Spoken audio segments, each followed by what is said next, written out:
Okay, welcome to week 5. This is a big week. You're going to be talking about introductions, talking about the body of your speech, and talking about your conclusion. This is where you really start to get it together, and we need to kick it into high gear. As I said, this is week 5 of an 8-week course, so you can see we're slightly more than halfway through, and it gets pretty intense. You're going to be working on a PowerPoint shortly, which is going to be time-consuming, and of course you have to polish your final speech, and then you have to review it. There's some more peer review. So I think it's going to kind of ratchet up quite a bit for you. So if you're behind now, you really have to dig in and get all the work done. That said, I've added this week to the learning module quite a few short excerpts from speeches referenced by the textbook. And these are sample speeches, like a sample introduction, a sample conclusion, several different samples. There's one by Martin Luther King, and there's several by students, and these are just short clips that help give you some ideas for introductions and conclusions. And as you can see, your speech really breaks out into 3 parts. Okay, there's the opener, which doesn't just grab the audience's attention, it also tells them what you're going to talk about. They need to understand this ahead of time before you start just yakking on, so they can kind of get in their minds sort of the concept of your speech and the framework of your speech. And then, of course, there's the conclusion, which is also very important because that's the last thing you leave the audience with. And you have to leave them feeling good about you, feeling good about your topic, and feeling that their time wasn't wasted, that they've learned something, okay? The body of the speech is equally as important, but it kind of flows naturally. You know, you just kind of go point A, point B, point C, point T, point E, point F until you get your time filled, okay? So it's really the introduction and the conclusion that bracket your speech and really make it come to life and stay alive, okay? So they're very critical. So please, please, please listen to the samples that I put in the learning module and pay attention to those.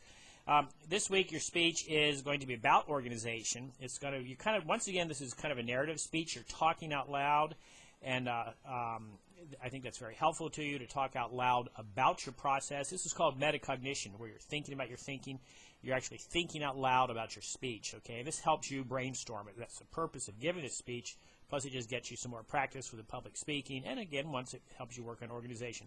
As I said, work off the note cards. Don't write your speech out. Now, practice it, yes, practice it, but work off of note cards. You know, make a note about what you're going to use for the opener, some of the points of the opener. Do your body outline, point A, point B, point C, whatever, and then make some notes about the conclusion so that you can talk very naturally and very freely while referring to your note cards, okay? So I think I pretty well covered it. Please listen to the sample speeches. They're very, very short clips provided by the textbook company. I think they're excellent. They're designed to help you, okay? And, you know, we learn from each other. We learn from modeling. This is not about learning, about reinventing the wheel, okay? Writing, speaking is not about reinventing the wheel. It isn't like that, okay? Really, that good writing, good speaking is based on what came before.